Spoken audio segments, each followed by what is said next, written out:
Media మిత్రులందరికీ నమస్కారం. దక్షిణ భారతదేశంలో ప్రత్యేకించి రైతులకు సంబంధించి అదేవిధంగా ప్రజలందరూ భాగస్వాములై చేసుకునే పండుగ భోగి మంటలు. ఈ 3 రోజులు భోగి కావచ్చు, కనుమ కావచ్చు, మకర సంక్రాంతి కావచ్చు, ప్రజలు వాళ్ళ కోరికల్ని వాళ్ళు ఉండే ఆలోచనలని సరి చేసుకునే విధంగా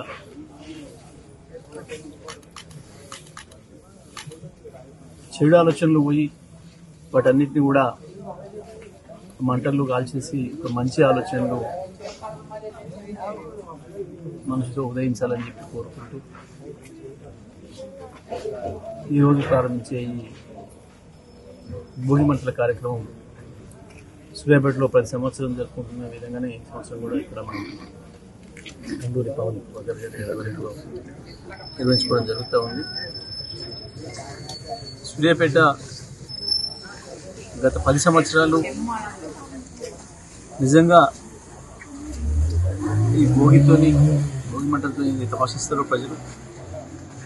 అదేవిధంగా ప్రతి సంవత్సరం మంచి ఆలోచనలు ఉదయించి సూర్యాపేట బ్రహ్మాండంగా అభివృద్ధి చెందింది. తెలంగాణ రాష్ట్రం కూడా అద్భుతంగా అభివృద్ధి చెందింది. దురదృష్టం గత సంవత్సరం ఎందుకో సరైన ఫలితాలను పొందలేకపోయింది సూర్యాపేట పట్టణం, అదేవిధంగా తెలంగాణ రాష్ట్రం కూడా.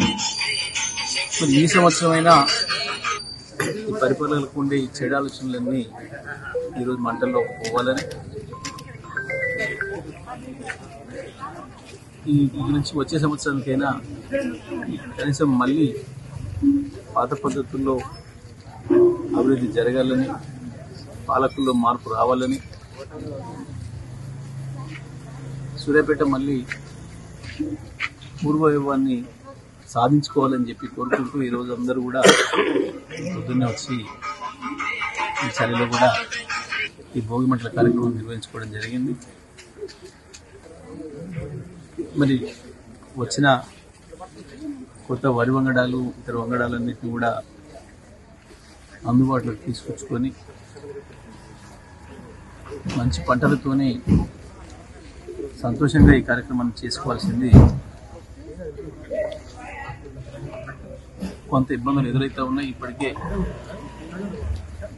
నీళ్ళ విషయంలో గతంలో ఏదైతే మేము చేసినామో ఆ పద్ధతుల్లో నిర్వహణ చర్యలు లేక కొన్ని ఇబ్బందులు వస్తూ ఉన్నాయి. కనీసం ఈ సంవత్సరమైనా ఆ కష్టాలను తొలగిపోవాలని, మళ్ళీ యథావిధిగా కేసీఆర్ గారి పరిపాలనలో ఎట్లయితే ఉండనో అదే పద్ధతుల్లో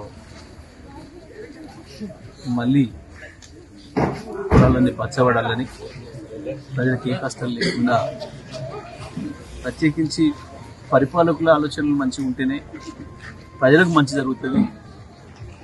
కాబట్టి పరిపాలకుల ఆలోచనలు, చెడు ఆలోచనలు అన్నీ కూడా ఇవాళ మా సూర్యాపేటలో తీసుకొచ్చి ఆ భోగి మంటల్లో తగలబెట్టేసేసి మంచి ఆలోచనలు కోరుకుంటూ సూర్యాపేట ప్రజలందరూ కూడా ఈరోజు ఈ భోగి మంటల కార్యక్రమం పాల్గొనడం జరిగింది. మరి ఈ సందర్భంగా సూర్యాపేట పట్టణ ప్రజలకి, నియోజకవర్గ ప్రజలకి, ఉమ్మడి రోజుల ప్రజలందరికీ కూడా ఈ భోగి శుభాకాంక్షలు.